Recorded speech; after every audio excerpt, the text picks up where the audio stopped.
ಪ್ರತಿಷ್ಠೆಯ ಪ್ರದರ್ಶನ, ಭಿನ್ನಾಭಿಪ್ರಾಯಗಳ ಮಧ್ಯೆ ಅಮೆರಿಕ ಇರಾನ್ ಶಾಂತಿ ಮಾತುಕತೆ ಇವತ್ತು ಪಾಕಿಸ್ತಾನದ ಇಸ್ಲಾಮಾಬಾದ್ನಲ್ಲಿ ಶುರುವಾಗ್ತಾ ಇದೆ.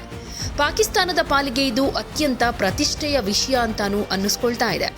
ಅಮೆರಿಕ ಪರವಾಗಿ ಉಪಾಧ್ಯಕ್ಷ ಜೆಡಿ ವ್ಯಾನ್ಸ್ ನೇತೃತ್ವದ ನಿಯೋಗ ಹಾಗೆ ಇರಾನ್ ಪರವಾಗಿ ಸಂಸದೀಯ ಸ್ಪೀಕರ್ ಮೊಹಮ್ಮದ್ ಬಘೇರ್ ಖಲೀಬಾಗ್ ನಿಯೋಗ ಶಾಂತಿ ಮಾತುಕತೆಯಲ್ಲಿ ಭಾಗಿಯಾಗ್ತಾ ಇದೆ. ಪಾಕಿಸ್ತಾನದ ಪ್ರಧಾನಿ ಶೆಹಬಾಜ್ ಶರೀಫ್ ಮತ್ತು ಅಲ್ಲಿನ ವಿದೇಶಾಂಗ ಸಚಿವರು ಕೂಡ ಮಧ್ಯಸ್ಥಿಕೆ ವಹಿಸ್ತಾ ಇದ್ದಾರೆ. ಜೆಡಿ ವ್ಯಾನ್ಸ್ ನಿಯೋಗದಲ್ಲಿ ಅಧ್ಯಕ್ಷ ಟ್ರಂಪ್ ಅವರ ವಿಶೇಷ ರಾಯಭಾರಿ ಸ್ಟೀವ್ ವಿಟ್ಕಾಫ್, ಅಧ್ಯಕ್ಷ ಟ್ರಂಪ್ ಅವರ ಅಳಿಯ ಮತ್ತು ಸಲಹೆಗಾರ ಜೇರೆಡ್ ಕುಶ್ನರ್, ರಕ್ಷಣಾ ಇಲಾಖೆ ಅಥವಾ ನೌಕಾಪಡೆಯ ಉನ್ನತ ಅಧಿಕಾರಿ ಬ್ರಾಡ್ ಕೂಪರ್ ಹಾಗೆ ಹೆಚ್ಚುವರಿಯಾಗಿ ರಾಷ್ಟ್ರೀಯ ಭದ್ರತಾ ಮಂಡಳಿ ಹಾಗೆ ವಿದೇಶಾಂಗ ಇಲಾಖೆಯ ತಜ್ಞರು ಇರ್ತಾರೆ. ಮೊಹಮ್ಮದ್ ಬಘೇರ್ ಖಲೀಬಾಗ್ ನಿಯೋಗದಲ್ಲಿ ಇರಾನ್ ವಿದೇಶಾಂಗ ಸಚಿವ ಅಬ್ಬಾಸ್ ಅರಗ್ಜಿ, ಸುಪ್ರೀಂ ನ್ಯಾಷನಲ್ ಸೆಕ್ಯೂರಿಟಿ ಕೌನ್ಸಿಲ್ನ ಕಾರ್ಯದರ್ಶಿ ಅಲಿ ಅಕ್ಬರ್ ಅಹ್ಮದಿಯಾನ್, ಇರಾನ್ ಕೇಂದ್ರೀಯ ಬ್ಯಾಂಕ್ ಗವರ್ನರ್ ಅಬ್ದುಲ್ ನಾಸರ್ ಹಿಮ್ಮತಿ, ಹಿರಿಯ ರಾಜತಾಂತ್ರಿಕ ಮಜಿದ್ ತಖ್ತ್ ರಾವಂಚಿ ಮತ್ತು ಮಾಜಿ ಐಆರ್ಜಿಸಿ ಕಮಾಂಡರ್ ಮೊಹಮ್ಮದ್ ಬಘೇರ್ ಜೊಲ್ಚಾದರ್ ಇರ್ತಾರೆ. ಮಧ್ಯಸ್ಥಿಕೆ ವಹಿಸ್ತಾ ಇರೋ ಪಾಕಿಸ್ತಾನದ ಪರವಾಗಿ ಪ್ರಧಾನಮಂತ್ರಿ ಶೆಹಬಾಜ್ ಶರೀಫ್ ಜೊತೆ ವಿದೇಶಾಂಗ ಸಚಿವ ಇಶಾಕ್ ದಾರ್, ಸೇನಾ ಮುಖ್ಯಸ್ಥ ಫೀಲ್ಡ್ ಮಾರ್ಷಲ್ ಅಸಿಮ್ ಮುನೀರ್, ರಾಷ್ಟ್ರೀಯ ಅಸೆಂಬ್ಲಿ ಸ್ಪೀಕರ್ ಸರ್ದಾರ್ ಅಯಾಜ್ ಸಾದಿಕ್ ಮತ್ತು ಆಂತರಿಕ ಸಚಿವ ಮೊಹಸಿನ್ ನಖ್ವಿ ಕೂಡ ಇರ್ತಾರೆ. ಫೆಬ್ರವರಿ 28ಕ್ಕೆ ಅಮೆರಿಕ ಮತ್ತು ಇಸ್ರೇಲ್ ಇರಾನ್ ಮೇಲೆ ವೈಮಾನಿಕ ದಾಳಿ ನಡೆಸುವ ಮೂಲಕ ಸಂಘರ್ಷ ಶುರುವಾಯಿತು. ಏಪ್ರಿಲ್ 7ಕ್ಕೆ ಪಾಕಿಸ್ತಾನದ ಮಧ್ಯಸ್ಥಿಕೆಯಲ್ಲಿ ಘೋಷಣೆ ಮಾಡಿದ 2 ವಾರಗಳ ತಾತ್ಕಾಲಿಕ ಕದನ ವಿರಾಮ ಪ್ರಸ್ತುತ ಜಾರಿಯಲ್ಲಿದೆ. ತಾತ್ಕಾಲಿಕ ಕದನ ವಿರಾಮಕ್ಕೆ 2 ಬೃಹತ್ ಮಿಲಿಟರಿ ಶಕ್ತಿಯ ರಾಷ್ಟ್ರಗಳನ್ನು ಒಪ್ಪಿಸಿರೋದೇ ಪಾಕಿಸ್ತಾನದ ರಾಜತಾಂತ್ರಿಕತೆಗೆ ದೊಡ್ಡ ಗೆಲುವು ಅಂತ ಹೇಳಲಾಗ್ತಾ ಇದೆ. ಹೀಗಾಗಿ ಶಾಶ್ವತ ಕದನ ವಿರಾಮಕ್ಕೆ ಶಾಂತಿ ಮಾತುಕತೆ ವಿಚಾರದಲ್ಲಿ ಪಾಕಿಸ್ತಾನ ಮುತುವರ್ಜಿ ವಹಿಸ್ತಾ ಇದೆ.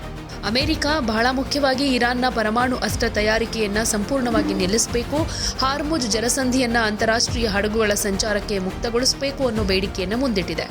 ಇದಕ್ಕೆ ಪ್ರತಿಯಾಗಿ ಇರಾನ್ ತನ್ನ ಮೇಲಿನ ಆರ್ಥಿಕ ನಿರ್ಬಂಧಗಳ ತೆರವು, ಅಮೆರಿಕದಲ್ಲಿ ಸ್ಥಗಿತವಾಗಿರೋ ತನ್ನ ಆಸ್ತಿಗಳ ಬಿಡುಗಡೆಗೆ ಒತ್ತಾಯ ಮಾಡ್ತಾ ಇದೆ.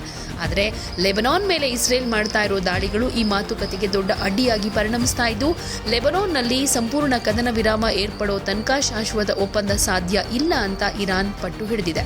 ಪಾಕಿಸ್ತಾನದ ಪ್ರಧಾನಿ ಶೆಹಬಾಜ್ ಶರೀಫ್ ಈ ಮಾತುಕತೆಯನ್ನ ಮಾಡು ಇಲ್ಲವೇ ಮಡಿ ಕ್ಷಣ ಅಂತ ಬಣ್ಣಿಸಿದ್ದು, ಇಡೀ ವಿಶ್ವದ ಗಮನ ಈಗ ಇಸ್ಲಾಮಾಬಾದ್ನತ್ತ ನೆಟ್ಟಿದೆ. ಮಾತುಕತೆಯನ್ನ ಸಕ್ಸಸ್ ಮಾಡೋದಕ್ಕೆ ಪಾಕಿಸ್ತಾನದ ಉನ್ನತ ಸೇನಾ ಅಧಿಕಾರಿಗಳು ಕೂಡ ಭದ್ರತೆ ಮತ್ತು ಸಂಘಟನೆಯಲ್ಲಿ ತೊಡಗಿಸಿಕೊಂಡಿದ್ದಾರೆ. ಅಮೆರಿಕ ಹಾಗೆ ಇರಾನ್ ನಡುವೆ ನೇರ ಮುಖಾಮುಖಿ ಮಾತುಕತೆ ನಡೀತಾ ಇಲ್ಲ, ಬದಲಿಗೆ ಈ ಮಾತುಕತೆ ಪರೋಕ್ಷ ರೂಪದಲ್ಲಿರುತ್ತೆ ಅಂತ ವರದಿಯಾಗಿದೆ. ಪಾಕಿಸ್ತಾನದ ಪ್ರತಿನಿಧಿಗಳು ಅಮೆರಿಕ ಮತ್ತು ಇರಾನ್ ನಿಯೋಗಗಳ ನಡುವೆ ಸಂದೇಶಗಳನ್ನ ರವಾನೆ ಮಾಡ್ತಾರಂತೆ. ಹಾಗೆ ಅಮೆರಿಕ ಉಪಾಧ್ಯಕ್ಷ ಜೆಡಿ ವ್ಯಾನ್ಸ್ ಹಾಗೆ ಇರಾನ್ನ ಸ್ಪೀಕರ್ ಮೊಹಮ್ಮದ್ ಬಘೇರ್ ಖಲೀಬಾಗ್ ಅವರು ಒಂದೇ ವೇದಿಕೆಯಲ್ಲಿ ಕೂತು ಮಾತನಾಡ್ತಾ ಇಲ್ಲ. ಇಬ್ಬರೂ ಪ್ರತ್ಯೇಕ ಕೊಠಡಿಗಳಲ್ಲಿ ಇರಲಿದ್ದು ಮಧ್ಯಸ್ಥಿಕೆದಾರರ ಮೂಲಕ ತಮ್ಮ ಬೇಡಿಕೆಗಳನ್ನು ಹಂಚಿಕೊಳ್ತಾರಂತೆ. ಅಮೆರಿಕದೊಂದಿಗೆ ನೇರವಾಗಿ ಮಾತನಾಡೋದಕ್ಕೆ ಇರಾನ್ ನಿರಾಕರಿಸಿದೆ. ತನ್ನ ಮೇಲಿನ ನಿರ್ಬಂಧಗಳನ್ನು ಸಂಪೂರ್ಣವಾಗಿ ತೆಗೆದುಹಾಕೋ ತನಕ ಹಾಗೆ ಲೆಬನಾನ್ನಲ್ಲಿ ಇಸ್ರೇಲ್ ದಾಳಿ ನಿಲ್ಲೋ ತನಕ ನೇರ ಮಾತುಕತೆಗೆ ಅವಕಾಶ ಇಲ್ಲ ಅನ್ನೋದು ಇರಾನ್ನ ನಿಲುವಾಗಿದೆ. ಒಟ್ನಲ್ಲಿ ಅಮೆರಿಕದ ಮಧ್ಯಸ್ಥಿಕೆಯಲ್ಲಿ ನಡೀತಾ ಇರೋ ಈ ರಾಜಿ ಸಂಧಾನದ ಮಾತುಕತೆ ಅಮೆರಿಕ ಹಾಗೂ ಇರಾನ್ ಮಧ್ಯೆ ನಿಜಕ್ಕೂ ಸಂಧಾನವನ್ನಾಗಿ ಮಾಡೋದಕ್ಕೆ ಸಾಧ್ಯ ಆಗುತ್ತಾ?